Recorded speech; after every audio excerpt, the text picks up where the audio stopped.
Hello everyone, welcome back to my channel. কেমন আছো তোমরা? আশা করি খুব ভালো আছো, সুস্থ আছো। আমিও খুব ভালো আছি আর সুস্থ আছি। তো আবার একটা নতুন ভিডিওতে তোমাদের সবাইকে ওয়েলকাম জানাচ্ছি। তো সকালবেলা থেকে ভিডিওটা শুরু করছি। সকাল মানে এখন সকাল নেই, 10টা বেজে গেছে। টিফিন সব হয়ে গেছে, রান্নাবান্না শুরু করে দিয়েছি, কারণ বর তো অফিসে যাবে। আর এখন খেতে আসে না, বর্ষাকাল, বৃষ্টি হচ্ছে, বুঝতে পারছো আবহাওয়া খুব খারাপ। সারাদিনই মোটামুটি ঝিরঝির করে বৃষ্টি পড়তেই থাকছে।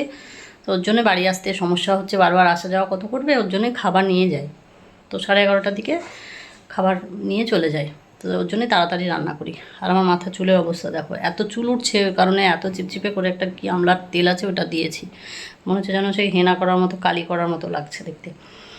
তো দেখি, এত চুল উঠছে যে আর কিছু বলার নেই, সব জায়গায় হাঁটতে চলতে মানে চুল খোলা থাকলেই দেখছি ঝরছে। কী কারণে উঠছে জানি না, এরকম চুল কোনোদিনও ওঠেনি, এই প্রথমই দেখছি এভাবে চুল উঠছে। তো ঠিক আছে, চলো রান্না বান্না করি। কি রান্না হয়, রান্না করব তোমাদের বলে দিই কী কী রান্না করব আজকে। বসিয়ে দিয়েছি অলরেডি সবজিটা, আর মাছ করব, আর পটলের একটা রেসিপি করব। তো তোমাদের সঙ্গে রেসিপিটা শেয়ার করব। যদিও অনেকে খেয়ে থাকো তো অবশ্যই বলবে কেমন হয়েছে। আমি তো প্রথমবার করতে চলেছি, এই রেসিপিটা আমি আগে করিনি। ঠিক আছে, চলো যতটা সম্ভব শেয়ার করব, যদি সম্ভব হয়। পাচ্ছ পটলগুলো ছিলে নিয়েছি।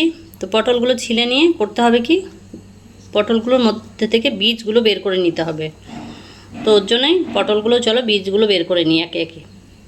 তো এই দেখো, এই পটলগুলো বীজগুলো বের করা হয়ে গেছে। আর এই দেখো, এই জিনিসটার মধ্যে দিয়ে এটা দিয়ে বের করছি, এটা দিয়ে বের করছি। তো এটা দেখো খাঁজ মতো আছে একটু, তো এটা দিয়ে বার করতে সুবিধা হবে। এইভাবে ঢুকিয়ে ঢুকিয়ে একটু উপরে ধরো, ক্যামেরাটা একটু উপরে তোলো। এই দেখো, এই দেখো এরমভাবে খুঁচিয়ে খুঁচিয়ে কিন্তু এগুলো বের করে নেব। এভাবে সব বীজগুলো এভাবে সবগুলো বের করে নিই। দেখো এই 4টে বের করা হয়ে গেছে। দেখো এগুলো সব ফাঁকা। তো যে রান্নাটা করব এই বীজগুলোকে বারই করতে হবে, এগুলো বীজগুলো থাকলে হবে না রান্নাটা। ঠিক এভাবেই কিন্তু পটলের মোরব্বা করতে গেলেও এভাবেই বীজগুলো বের করে নিতে হয়।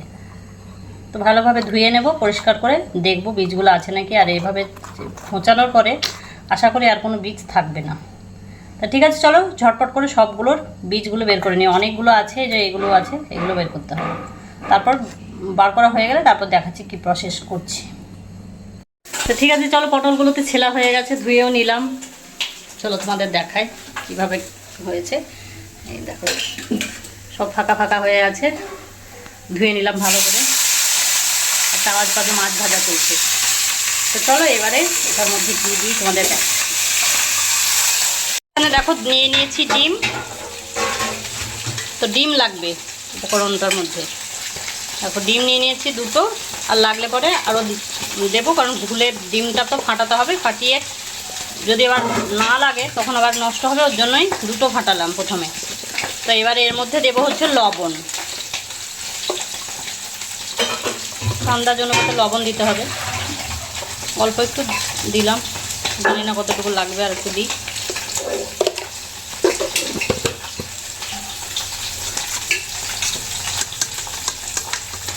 চলো ডিমটা এবার ফাটিয়ে নিই, এক হাতে করে হচ্ছে না, অসুবিধা হচ্ছে।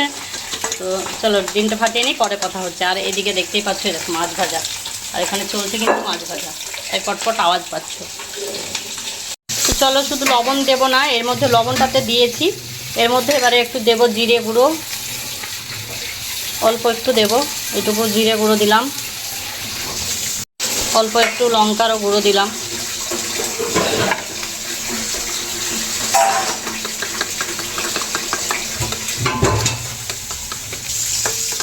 জানি না কেমন খেতে লাগবে, ফার্স্ট টাইম করছি, দেখবো কেমন হয়। যদি ভালো লাগে তো তোমাদের জানাবো, তোমরাও ট্রাই করে দেখতে পারো।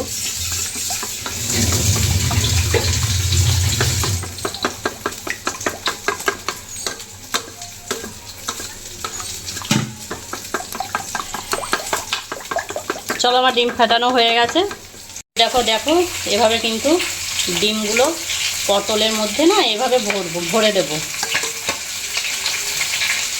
দেখো হয়েছে হয়েছে হয়েছে, তাতে এভাবে একে একে ভরে নেব। এভাবে দেখো স্টিম দেওয়ার ব্যবস্থা করছি, কারণ এগুলো তো আমি দাঁড় করাতে পারছি না, কি করে কি করব। তো এই স্টিকগুলো দিয়ে দেখো এইভাবে রেখেছি ডিমগুলো যাতে পড়ে না যায়। তো এখনও ধরায়নি, আরও আছে, আরও ওগুলোতে ডিম দিয়ে ব্যবস্থা করছি। তো দেখাচ্ছি ভাপ দেওয়ার পরে কেমন হবে। এগুলো ভাপ দিতে হবে। তো পটলগুলোকে ভাপ দেওয়ার পরে আর তোমাদের সঙ্গে শেয়ার করতে পারিনি, কারণ খুব যুদ্ধের সাথে আমাদের করতে হয়েছিল, কারণ আমি কোনোভাবে ওটা দাঁড় করাতে পারছিলাম না, ডিমগুলো পড়ে যাচ্ছিলো ওই কারণে। তো দেখো ভাপ দেওয়ার পরে ভাজাও হয়ে গেছে, ভেজেও নিয়েছি। তো ওর জন্য আর কোনো ভিডিও করতে পারিনি। তো দেখো মশলা কষানো চলছে। তো যে মশলাগুলো লাগে সবগুলোই দিয়েছি, পেঁয়াজ বাটা, আদা রসুন বাটা। পেঁয়াজ কিন্তু কেটে দিইনি, বেটে দিয়েছি, বেটে দিলে ভালো লাগবে। আর দই দিয়েছি, আর যা মশলা লাগে সব গুঁড়ো মশলাগুলো সব, নুন চিনি স্বাদ মতো। তো চলো এগুলো কষানো হয়ে গেলে পটলগুলো এবারে দিয়ে দেবো। তো দেখতেই পাচ্ছ পটলগুলো দিয়ে দিয়েছি, টকবক করে ফুটছার কালারটা কত সুন্দর এসেছে না? খেতে কিন্তু খুব সুন্দর হয়েছিল। তোমরা বানিয়ে খেয়ে অবশ্যই একবার দেখবে, আর আমাকে কমেন্টে জানাবে কেমন হয়েছিল। সত্যিই খুব ভালো হয়েছিল। ভিডিওটা যদি ভালো লাগে তো অবশ্যই লাইক করে দিও, কমেন্ট করে দিও, শেয়ার করে দিও, আর অবশ্যই সাবস্ক্রাইব করে দিও। ঠিক আছে, চলো টাটা।